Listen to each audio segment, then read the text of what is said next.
Hey everyone, welcome to another video. Remember, if you love film, gaming, or television content, please consider clicking that subscribe button because today I am going to talk full spoilers for the final 3 episodes of The Last of Us Season 1. So, let's get into it.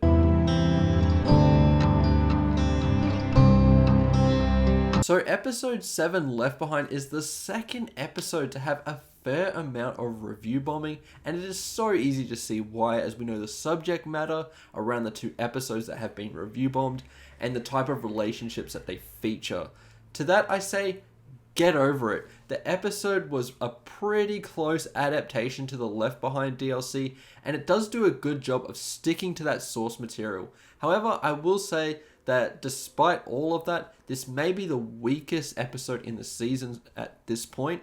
It is still pretty great, but it just doesn't pack the same punch that the best episodes do. It is good to find more out about Ellie and get introduced to Riley for the first time in this show, but I've really loved where this series expands on something that might have only been briefly mentioned in the game.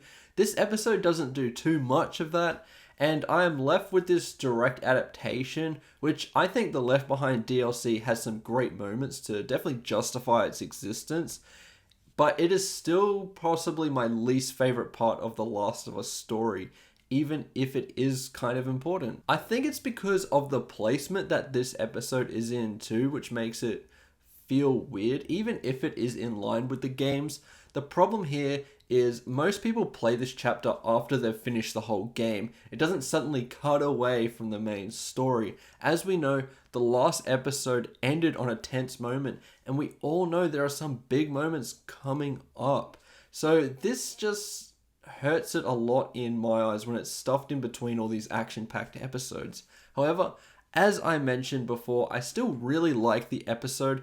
The moments that they really needed to get right, they absolutely did. So I'm going to give this episode a 4 out of 5. With that said, let's move on to episode 8.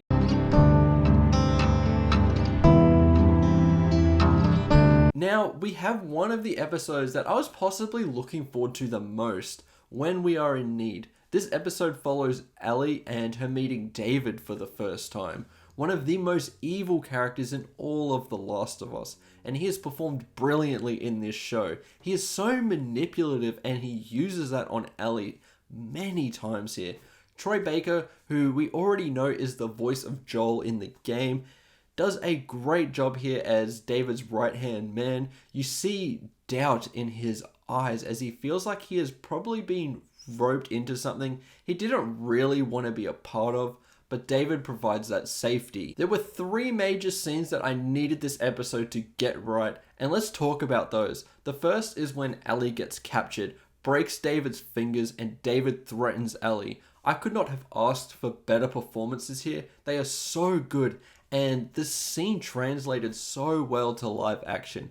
The next is when Joel wakes up and he tries to look for Ellie and begins torturing 2 of David's men to find her. In the game, this is where we see that malicious side to Joel for the first time. He can become so cold and merciless if someone is threatening a person that he cares about.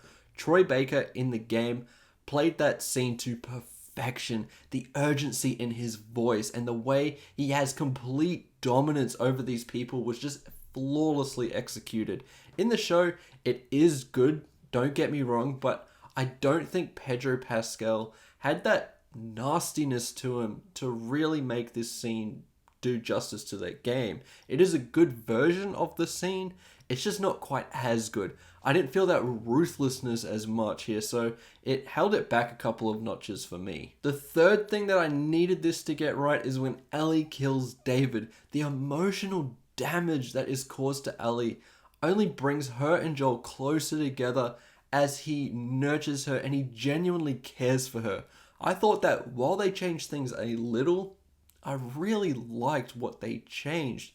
Having Ellie hack at David's face for longer helped elevate the pain he just put her through. And when Joel goes to comfort her and he says, "It's okay, baby girl. Look at you." That hit me right in the heart. It was a brilliant line delivery from Pedro Pascal, and for me, this was Bella Ramsey's Emmy nomination scene. Overall, I think it was a great translation of what was there before. That one Joel scene does hold this back a little bit, but I'm going to give this episode overall a 4.5 out of 5, and they have really set themselves up well for the season finale. With that out of the way, let's finally talk about the season finale in episode 9, Look for the Light. I have been worried about this episode for a while because I felt like they had a lot of things left to cover with not a lot of time at all. The episode is the shortest in the entire show, and it adds to what is already there with a cold open featuring Ellie's mum, played by the legendary Ashley Johnson, the voice of Ellie in the games.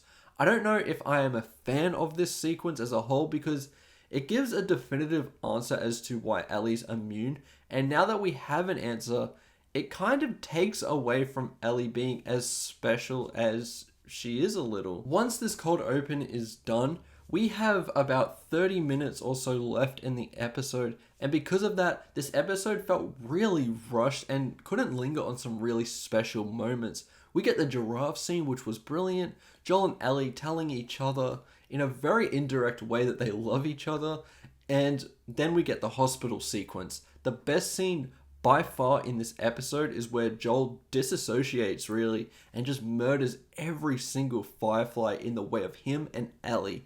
One puts their gun down even, and Joel murders him anyway. He then makes it to the surgery room and kills the main surgeon, which, as we know from the lingering shot and the entirety of the second game, that is going to set up a lot of consequences later. I'm so excited for this show to really explore that as well. Joel murders Marlene, and we get pretty much the exact same scene at the end of the show that is in the game with just one little part added, but the premise is still the same. Joel is lying to Ellie about what he really did in the hospital. This episode will draw the same questions from audiences that the game did about whether Joel did the right thing or not. If we think about this logically, sure, he didn't do the right thing, but thinking about this from the heart and him doing his duty to take care of his now daughter, of course he did the right thing. I have never been on the train of saying that either Last of Us game or the show tells us that Joel was a bad person.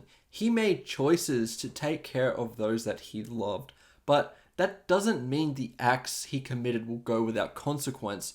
The game's dilemmas aren't so black and white, and that is why people are divided on these sequences, and even more so on the second game because it challenges that notion even further. I think this episode was great, but I was a little annoyed at how quickly it rushed through things at times. I would have loved at least one more episode, or this final episode being an hour and a half long like the first episode was, to really flesh things out properly, but I don't know if we were held back due to budgetary reasons. Anyway, it is still a great episode, and I'm going to give it a 4 out of 5. Overall, without a doubt, this is the best adaptation of a video game ever in my eyes. I think that I'm going to give this show overall a 4.5 out of 5, and I'm so excited for Season 2. As someone who loves the second game, I don't want them to really alter anything with that storyline itself, just like they did with this. I'm all for them adjusting things to make it more palatable for TV and expanding on ideas even further.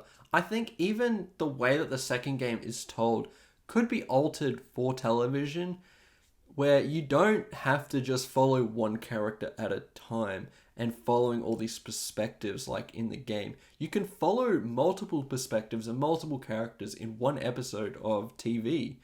That will be something that I think will really keep the runtime of the show down, and a lot of people will probably enjoy it more.